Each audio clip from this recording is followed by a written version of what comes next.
Okay, Wednesday the 15th, we're back to lower body. We have weighted curtsy lunges or 5, 6, or 7 rounds. Weighted curtsy lunges, single leg deadlifts, quick pulse goblet squats, 20 narrow air squats, and then we have part 2, which is scissor kicks. So, weighted curtsy lunge. So this one, I'm gonna have you do all of one side first, and then you're gonna switch legs. Single leg deadlift.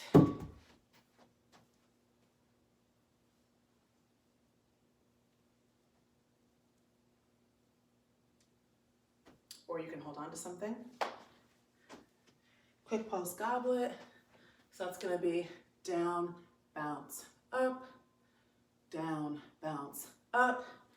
And last we have narrow air squat. So narrow is feet really close but not quite touching. Squat.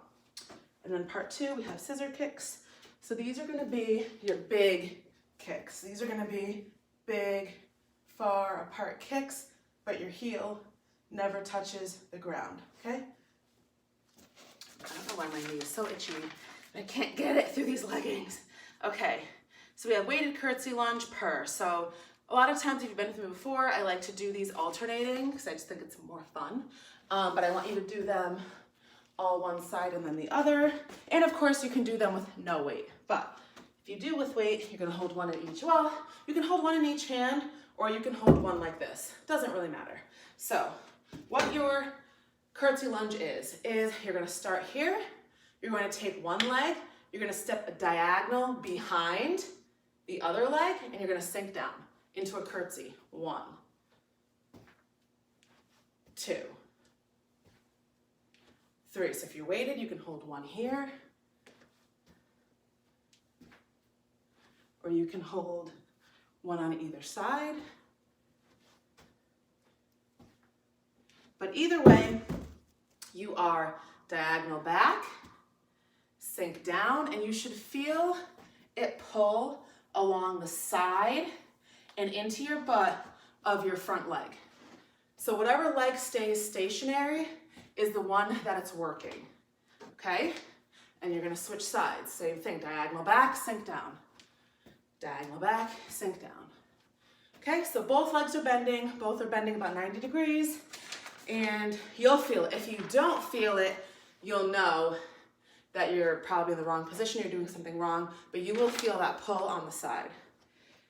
Single leg deadlift. So this one, if you have really bad balance issues, or this is just very new to you and you're not sure, you can always hold on to something right next to you. But basically what you're doing is you're doing our straight leg deadlift, or kind of like our swing position, except you're doing it on one leg. So from the side, your deadlift, your straight leg deadlift is gonna look like this. Pretty much similar to this, okay? So now what we're gonna do is do it on one leg. Okay, so it looks exactly the same, right? Exactly the same, you're just on one leg. So, but again, a lot of people can't balance, so you might need to hold on to something, but you're basically going to slow lower. You're gonna reach kind of like, basically I'm at my mid shin, which I normally am. My leg just comes up because that's what happens when you bend over and you're not using it. And then you stand. 1, 2, 3. So with this, if you are holding on to a chair or something, you want to make sure that you're just using it for balance and that you're not like deathly gripping it and pushing like off with your arms. You want to make sure you're just using it so you don't fall over. And again, when you go down, you're doing it exactly how you would with your deadlift. So with your deadlift, you're not reaching to try to touch the ground. You're not caving your back and hunching your back. You're just going down with your back straight to where you can feel that hamstring pull, and then you're standing up. So this is gonna be the same thing. You're gonna go down, feel that pull, stand up. So you're not trying to touch the ground or anything. Your hand is just a vessel to hold the weight, and the weight is just to make it more difficult. So this is all about your legs, your butt. So the leg you're standing on, when you go down, just like your normal one, you're gonna feel all the back of this, your hamstring, pull and maybe burn, feel really tight. That's what you're looking for. Then you're gonna stand up. So again, if you have issues, and I would rather, like I've seen where people do the kickstand one, or maybe you've seen it on like Instagram or wherever, TikTok, where instead of taking it off the ground, it's just like, it's like here and like you're on your toe, which I guess it does work, but honestly, I find that more confusing. I feel like it's easier to just take the other leg out of the equation, and if you have balance issues, just hold on.